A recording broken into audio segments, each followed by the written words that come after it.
Desde 1879, la psicología es considerada la ciencia que estudia el comportamiento humano y los procesos mentales. Como toda ciencia, se basa en una investigación sistemática y rigurosa. Por ello, es importante los métodos de investigación, de los cuales consideramos tres importantes: el método descriptivo, el método correlacional y el método experimental. El método descriptivo se enfoca en describir y observar el comportamiento humano, sin intervenir en él. Busca entender cómo las personas se comportan en situaciones específicas, sin intentar explicar el por qué se comportan de esta manera.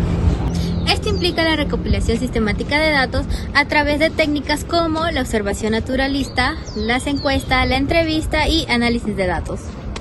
También podemos decir en el método descriptivo las ventajas y desventajas, de las cuales son: ventajas: proporciona una imagen relativamente completa de lo que está ocurriendo en un momento dado, permite el desarrollo de preguntas para su posterior estudio.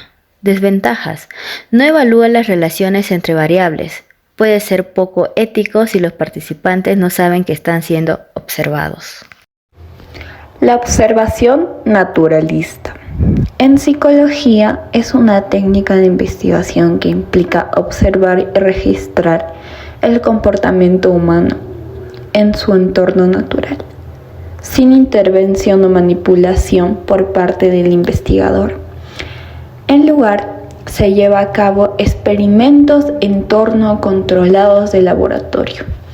Los psicólogos que utilizan la observación naturalista estudian el comportamiento tal como ocurre en la vida cotidiana.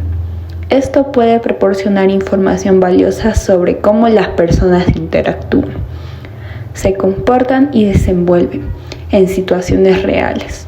La observación naturalista es especialmente útil para comprender el comportamiento en contextos sociales, como escuelas, hogares o lugares de trabajo.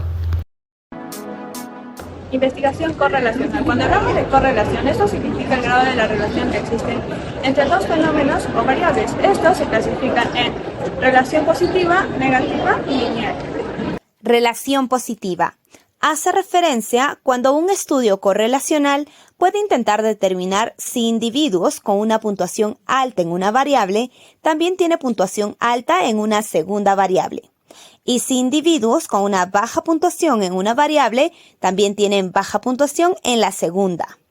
Estos resultados indican una relación positiva. Un ejemplo claro de relación positiva podríamos considerar como primera variable las calificaciones en la secundaria y como segunda variable las calificaciones en la universidad. Entonces, los estudiantes que tienen buenas calificaciones en la secundaria tienden a tener buenas calificaciones en la universidad. Esto indica que existe una correlación positiva moderada entre ambas variables. Relación negativa. En otros casos, la relación esperada entre las variables puede ser inversa. Los sujetos con puntuaciones altas en una variable pueden tener puntuaciones bajas en la segunda variable, o viceversa. Esto indica una relación negativa. Un ejemplo de relación negativa es el reconocido efecto zombie de los juegos de computadora, que estudia la relación que existe entre el número de horas que los estudiantes dedican a los juegos de computadora y sus calificaciones, concluyendo una correlación negativa moderada porque a más tiempo de juego se asocia con calificaciones inferiores. ¿En qué casos podemos utilizarlo? Vamos a utilizar una investigación correlacional cuando no se pueden manipular las variables. Sin embargo, también existen limitaciones en los estudios correlacionales. La principal limitación es que los resultados no indican si existe una relación causa-efecto entre las variables consideradas. Se refiere a la imposibilidad para demostrar qué variable ocurre en primer lugar, es decir, cuál fue la causa, y cuál ocurre en segundo lugar, es decir, el efecto. En el estudio correlacional, las variables son simplemente observadas. Pasos para una investigación correlacional. Define bien el problema que vas a investigar.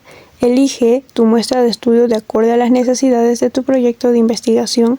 Selecciona los instrumentos de evaluación que usarás, ya sea encuestas online, observaciones en campo o una investigación documental. Determinar cuáles serán los pasos a seguir para implementar correctamente el proceso. Recopila los datos que necesites, analiza e interpreta la información para tomar las decisiones de manera correcta. El método experimental implica la observación, la manipulación y el registro de las variables que afectan un objeto de estudio. En el caso específico de la psicología, es posible describir y explicar dichas variables en relación con el comportamiento y los procesos psicológicos. Por lo tanto, la pregunta sería, ¿cuál fue el primer método experimental de la psicología? El primer método experimental de la psicología fue la psicofísica, que fue dada en 1860 según el psicólogo alemán Gustav Theodor, y la cual tiene 3 elementos: control, manipulación, observación. El método experimental tiene 4 tipos de investigación. 1. La investigación básica sirve para la comprensión al comportamiento humano. 2. La investigación mental o imaginaria da la experiencia de percepción sin la presencia de un estímulo. 3. La investigación social incluye y modifica la conducta, los pensamientos y los sentimientos de las personas. 4. La investigación de campo es la correlación de datos, de observar e interactuar con las personas en su entorno. En conclusión, los métodos de investigación en psicología son herramientas para explorar los procesos mentales y la conducta humana. Las investigaciones aplicadas con estos métodos servirán como base para las nuevas teorías psicológicas. Por lo tanto, estas ayudarán en el desarrollo profesional y, por ende, en el desarrollo humano.